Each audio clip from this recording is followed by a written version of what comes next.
Assalamualaikum warahmatullahi wabarakatuh. Yang kita akan bahas adalah tentang Bekasi yang lagi viral.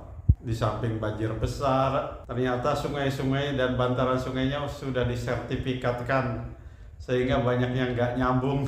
Itu biadab orang-orang itu ya. Pokoknya sungai itu kalau udah dibuat rumah itu sebenarnya hal-hal yang serakah itu. Tapi di sini tidak akan membahas tentang hal ini. Kita akan bahas tentang sejarah Bekasi. Jadi Bekasi itu sebenarnya orang Bekasi itu harus bangga terhadap Bekasi, terhadap kota Bekasi atau daerah Bekasi itu. Karena Bekasi itu dulunya bekas ibu kota kerajaan Tarumanegara. Jadi aneh, aneh ada orang Bekasi ingin bergabung dengan DKI Jakarta itu. Aneh. Seperti ingin bergabung dengan adiknya gitu. Jadi seolah-olah kan belum punya kebanggaan Bekasi. Nah, untuk menjadi suatu kebanggaan ya perlu mengetahui sejarah. Jadi Bekasi ini adalah daerah yang cukup tua di Tatar Sunda itu. Bekasi itu berasal dari kata Candrabaga, yang artinya itu Chandra itu bulan, baga itu bagian dari bulan. Nah, jadi namanya udah hebat sekali sebenarnya. Candrabaga ini berasal dari kata Sangsekerta. Kemudian disundaisasi, Chandra itu kan bulan. Bulan itu dalam bahasa Sunda itu sasi.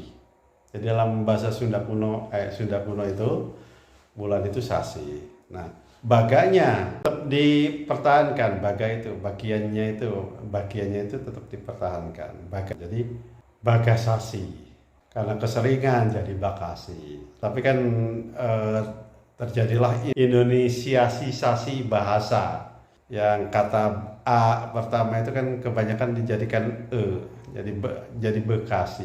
Jadi daerah Bekasi itu banyak diceritakan di Kerajaan Tarumanegara. Kerajaan Tarumanegara ini didirikan pada tahun 358 Masehi.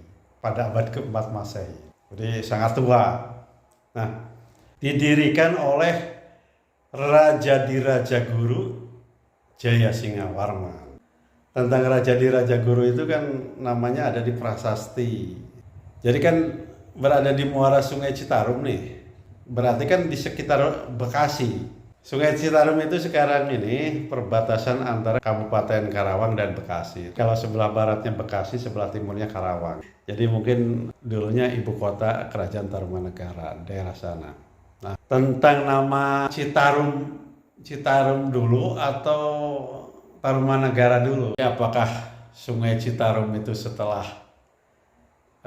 ada Kerajaan Tarumanegara, atau Tarumanegara itu akibat dari berada di muara Sungai Citarum? Itu perlu penyelidikan. Nah, pada masa Raja Diraja Guru Jayasingawarman itu pernah membuat suatu memperdalam Sungai Citarum dan Candrabaga. Nah, tentang ibu kota Tarumanegara ini, apakah di tepi muara Candrabaga atau muara Citarum? Tapi kan sepertinya itu berdekatan itu, antara Sungai Candrabaga dengan Citarum itu berdekatan. Kemungkinan ya ibu kotanya itu ya antara Candrabaga dan Citarum. Dalam prasasti itu kan dikatakan bahwa Raja Diraja Guru Jayasingawarman itu pernah memperbaiki sungai itu. Cucu dari Raja Diraja Guru Jayasingawarman namanya Maharaja Purnawarman, yang berkuasa dari 375 sampai 423 Masehi. Jadi Maharaja Purnawarman itu merupakan cucu dari Raja Diraja Guru Jayasingawarman. Pada zaman Purnawarman ini mulailah dibuat ibu kota baru yang namanya Sundapura. Jadi nama Sunda mulai pertama kali itu diperkenalkan oleh Maharaja Purnawarman. Letak dari ibu kota Sundapura ini yang baru ini berada di tepi Sungai Gomati, di Sungai Gomati. Pada masa Raja Diraja Guru Jaya Singawarman dan anaknya Raja Resi, dan awal mula Purnawarman itu beribu kota di Jaya Singapura. Purnawarman membuat ibu kota baru itu di tepi Sungai Gomati.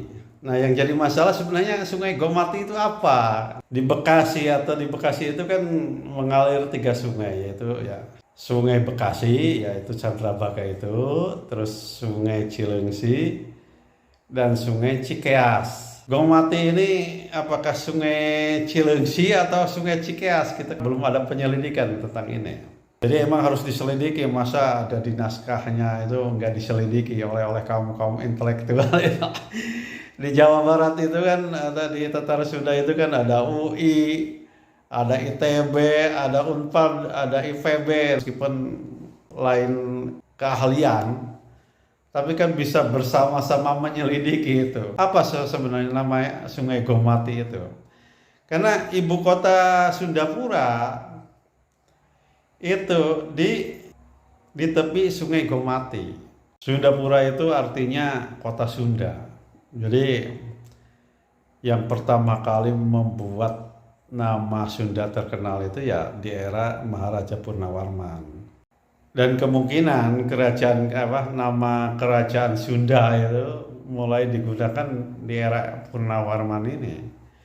Karena kan biasanya kerajaan-kerajaan dulu itu yang terkenal itu adalah nama ibu kotanya. Sunda itu artinya suci. Suci, bersih, putih gitu kan gitu ya. Jadi Purnawarman itu membuat suatu ibu kota baru itu dia idealismenya tinggi sekali. Jadi bagaimana cita-cita kedepannya itu membuat suatu kota itu yang suci, bersih, terus putih gitu. Makanya aneh kan kalau banyak sampah gitu. Aneh, ada di sekitar sungai-sungai ada banyak sampah itu kan aneh. Karena zaman Purnawarman sendiri itu kan banyak yang diperdalam, diperbaiki, terus diperlebar itu di zaman Purnawarman loh. Sejak dia berkuasa pada akhir abad ke-4 Masehi, dia udah melakukan suatu perbaikan sungai. Jika Candrabaga atau Sungai Bekasi itu sudah mulai diperbaiki di era Raja Guru, ada di prasasti ini. Prasasti peninggalan Tarumanegara, coba baca.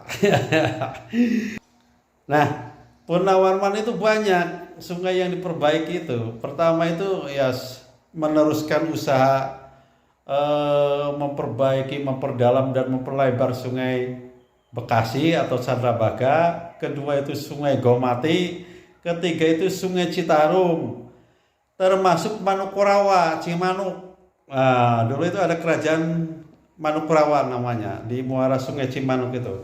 Itu juga diperlebar. Dan Cipunagara kalau sekarang disebut Cipunagara itu karena melewati ibu kota Cipunagara.